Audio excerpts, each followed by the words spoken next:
Rancher finds a girl hanging from a tree, then sees the sign, "White man, don't forgive." Before we dive into the story, don't forget to like the video and tell us in the comments where you're watching from.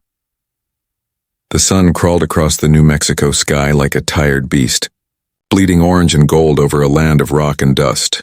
The wind came dry off the mesa, carrying the sound of cicadas and the lonely creak of a windmill a mile from nowhere. Jack Holleran rode through it slow, rein slack, his horse moving with that steady gait of a man who didn't have a home to hurry to. He'd been riding fence all week, alone like always, and the emptiness had grown so loud it almost filled his ears. A buzzard wheeled overhead. Then another. Jack reined in. At the edge of a dry wash, something hung from a twisted juniper tree, dark, swaying just enough to catch the light. He felt the air change. The smell hit him next, iron and dust. He dismounted. What he saw made him go still as stone. It was a woman. A young one, barefoot, skin-dusted red from the sand. Her hair was black and tangled, her dress torn to ribbons. Around her neck a rope, tied, cruel and rough, but she was breathing barely. Pinned to the tree beside her, scrawled on a rough plank in black tar, were 5 words. "White man, don't forgive." Jack's heart thudded like a drum in the canyon. He pulled his knife free, slashed the rope, and caught her before she hit the ground. She weighed almost nothing. Her skin burned with fever, and her wrists were torn raw where she'd fought the rope. Jack laid her gently in the shade of the juniper, tore his canteen open, and poured water past her lips. She coughed once, then again, and opened her eyes. They were dark, sharp eyes that had seen too much. "Don't move," he said quietly. "You're safe now." Her gaze darted from his face to the bad-shaped sunburn mark still faint on his chest, the kind left by men who once wore tin stars. She flinched. Jack noticed but said nothing. He tore a strip from his shirt and dabbed her wounds.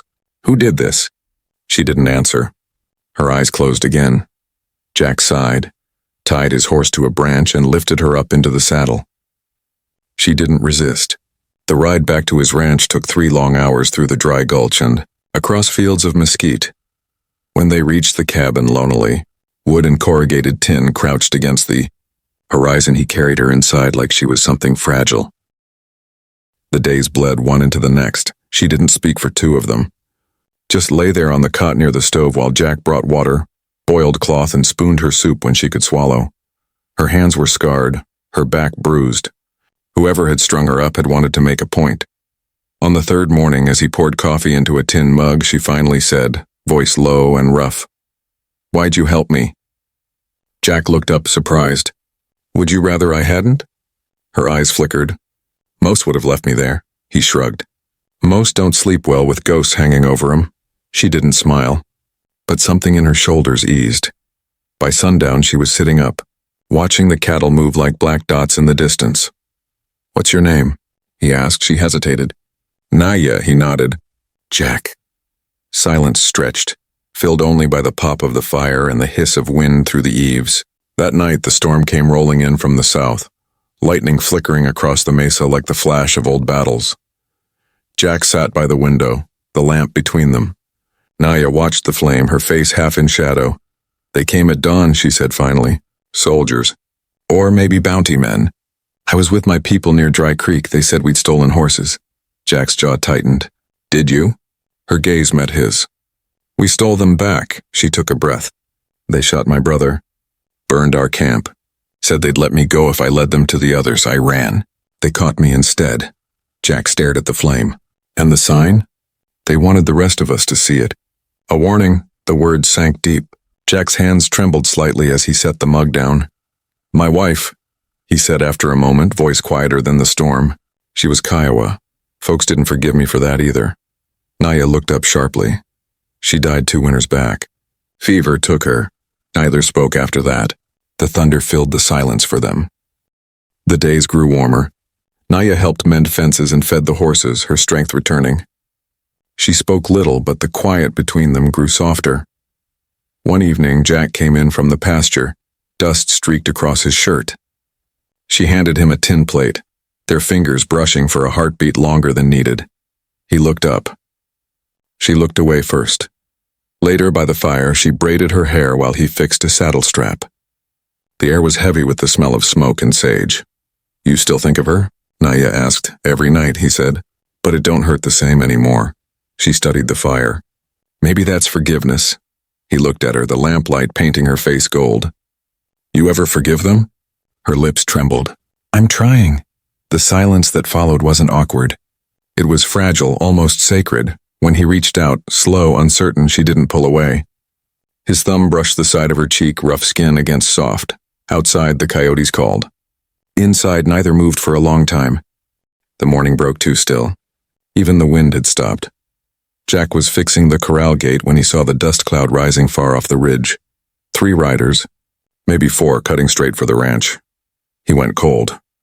Naya stepped out from the barn, a pail in her hands. She saw his face and froze. They found you, he said. Her eyes filled with that same sharp fear he'd seen the day he cut her down. They won't stop. He checked his rifle, loaded it. Then we'll make it hard for them. Jack, he looked at her. You trust me? She nodded once. They packed fast, water, jerky, his old revolver, a blanket. The horses snorted, uneasy, catching the scent of danger. By the time the riders crested the hill, Jack and Naya were already gone, 2 dark shapes cutting south toward the canyon lands. The desert swallowed them whole. The riders followed.